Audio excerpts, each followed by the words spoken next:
Dirugikan wasit, timnas Indonesia resmi ajukan protes ke AFC. Apakah AFC merespon? Lebih parah dari Indonesia, timnas Malaysia kena bantai di Piala Asia. Supporter kecewa, jauh-jauh dari Belgia, pemain kelas Eropa ini malah jadi pelengkap di timnas Indonesia. Kecewa berat, Erick Thohir minta para pemain timnas Indonesia mikir usai dihajar Irak. Berikut kami akan mencoba merangkum berita terbaru dan terhangat seputar tim merah putih.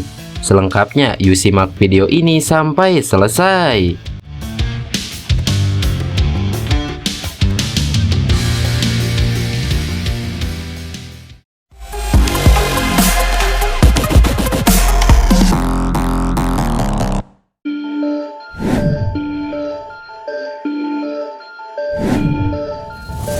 Ya, tetangga serumpun timnas Indonesia Malaysia mendapat hasil yang lebih buruk pada laga perdana Piala Asia 2023. Timnas Malaysia hancur lebur dibantai Yordania di Stadion Al-Zounub pada Selasa dini hari waktu Indonesia Barat.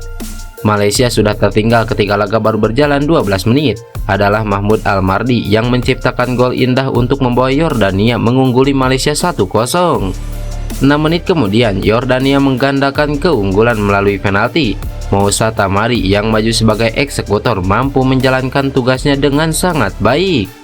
Malaysia sejatinya kembali kebobolan pada menit ke-24. Yordania menciptakan gol ketiga dari kaki Tamari. Wasit menganulir gol itu setelah berdiskusi dengan VAR. Gol tidak disahkan karena offside. Namun pada akhirnya Yordania mencetak gol ketiga pada menit ke-32.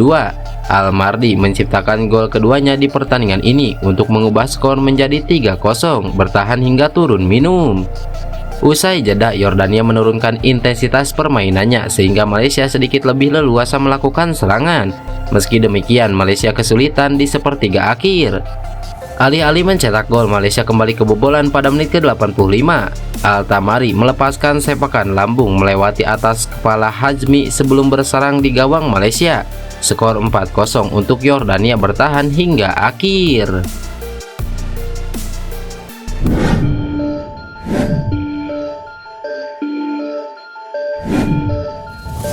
Ya, supporter timnas Indonesia terlihat sangat kecewa setelah mengetahui starting line up timnas Indonesia untuk melawan Irak di grup D. Bukan tanpa alasan mengapa supporter timnas Indonesia kecewa dengan keputusan Sintayong yang memilih 11 pertama dalam menghadapi Irak. Dilansir dari akun resmi timnas Indonesia di Instagram, yakni @timnas_Indonesia, Sintayong menurunkan pemain yang tak jauh berbeda dari laga uji coba sebelumnya. Di laga uji coba sebelumnya, pelatih asal Korea Selatan itu mempercayai Elkan Bagot, Jordi Amat, dan Rizky Ridho sebagai bek tengah. Sementara dua bek sayap, Sintayong lebih memilih Yaakob Sayuri dan Pratama Arhan saat melawan Libya serta Iran. Mirip dengan line up uji coba, Sintayong juga mempercayai mereka untuk laga pembuka grup D bagi timnas Indonesia. 5 nama tersebut masih dipercaya. Namun, supporter timnas Indonesia dibuat kecewa lantaran bek kanan asal Liga 1 Belgia, Sandy Walsh, jadi penghangat bangku cadangan. Sintayong nampaknya lebih memilih Asnawi Mangkualam sebagai bek kanan utama timnas Indonesia sekaligus menjadi kapten timnas Indonesia. Buat apa Sandi kalian naturalisasi kalau cuma jadi penghangat bangku cadangan, tulis netizen Indonesia. Bukan hanya itu saja, banyak komentar-komentar lain dari supporter timnas Indonesia yang sangat menyayangkan keputusan Sintayong mencadangkan Sandy Walsh tersebut.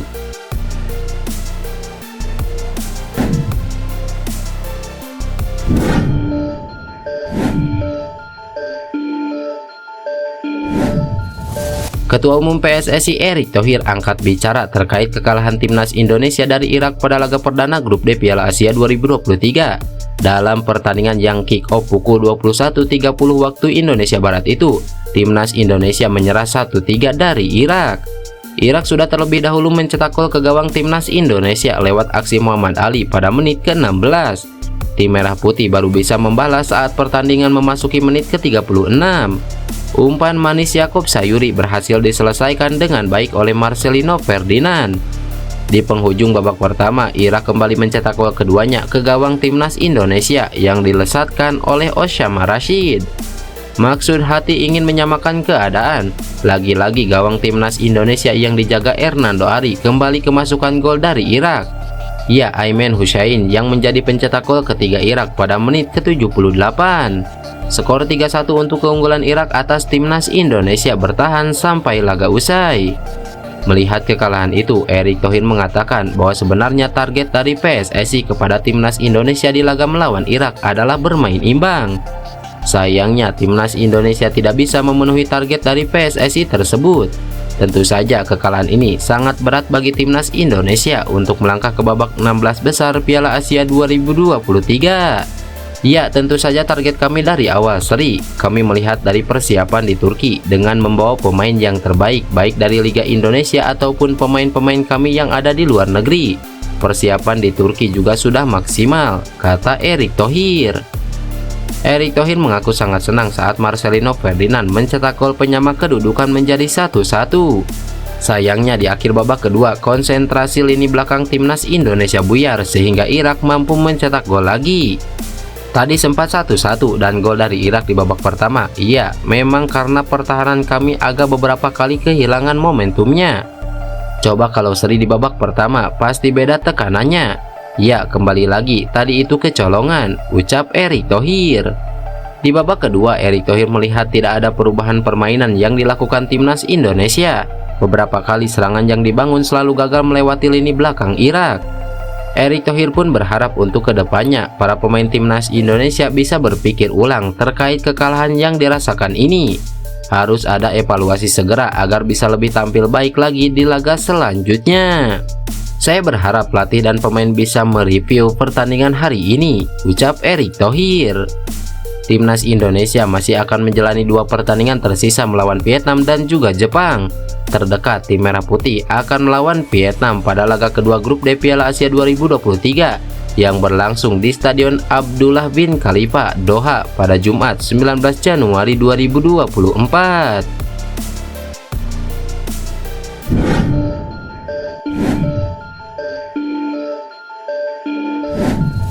Keputusan wasit Tantasep Ilgiz mengesahkan gol kedua Irak membuat timnas Indonesia geram.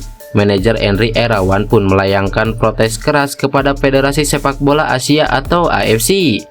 Ada kekecewaan besar dari Indonesia terkait gol kedua Irak yang dicetak Oshama Rashid. Sebelum gol terjadi, ada kemelut di kotak penalti Indonesia dan itu berbau offside. VAR sempat meninjau ulang, namun keputusannya malah menetapkan pengadil pertandingan untuk memberikan gol ke Irak. Henry tak terima dengan hal tersebut. Setelah pertandingan, kita resmi protes keras kepada AFC terkait disahkannya gol kedua dari Irak. Kita sudah resmi melayangkan form protes dan diserahkan langsung ke match komisioner seusai pertandingan, kata Henry Irawan. Henry sadar kalau protes tersebut tidak bisa mengubah hasil pertandingan. Dia cuma mau langkah yang diambil ini sebagai bahan koreksi AFC terhadap kinerja wasit. Kita tahu protes ini tidak akan mengubah hasil pertandingan, tapi setidaknya untuk pertandingan-pertandingan selanjutnya, perangkat pertandingan bisa lebih baik lagi dalam mengambil keputusan, jelas Henry Irawan. Sementara itu, Sintayong berlapang dada mengakui bahwa tim lawan Irak bermain lebih baik dari timnas Indonesia. Namun dia juga sangat menyayangkan proses gol kedua Irak yang jelas offside tapi diabaikan dan disahkan wasit. Kekalahan dari Irak jadi pukulan yang telak untuk timnas Indonesia. Seharusnya mereka bisa mencuri poin, minimal imbang. Terlihat bahwa semangat juang dan permainan skuad Garuda cukup solid. Sintayong sendiri secara terbuka mengakui bahwa Irak bermain bagus, lebih dominan. Namun dia sangat menyayangkan gol kedua Irak yang disahkan wasit, padahal tayangan ulang menunjukkan pelanggaran offside. Hasil ini kekalahan dari Irak, khususnya dengan skor 1-3. Kami mengaku kalah, saya juga menerima. Kira-kira 60-40 tim Irak lebih dominan di pertandingan. Namun seperti yang saya singgung dari awal, gol kedua lawan mengubah arah pertandingan. Padahal teknologi baru atau VAR sudah diterapkan di kompetisi ini, tapi keputusan akhir tetap dibuat oleh wasit. Jadi hal semacam ini tidak boleh terjadi lagi, jelas Sintayong. Lantas, bagaimana menurut kalian tentang keputusan wasit di pertandingan timnas Indonesia versus Irak? Tulis pendapat kalian di kolom komentar.